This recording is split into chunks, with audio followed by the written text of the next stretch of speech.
How y'all doing, YouTube? I got a little bit of an update I'd like to share with you. I added some splash guards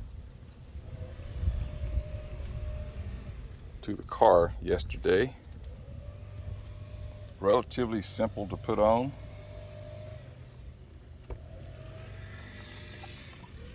Had a little bit of a hassle with the back ones because I didn't want to take the wheels off, so I had to get creative.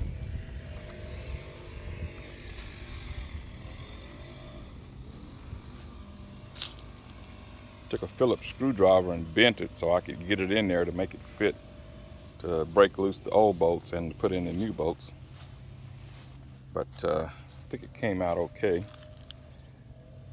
The guards I bought, I got them off of Amazon. They fit really well. They made these pretty good. Can't complain.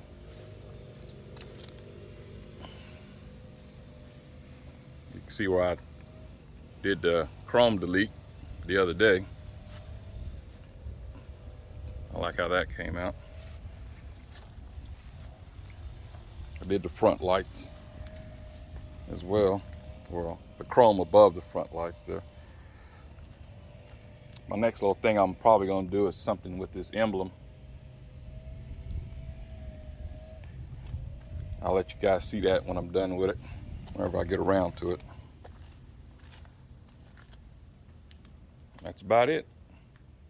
Y'all have a good day.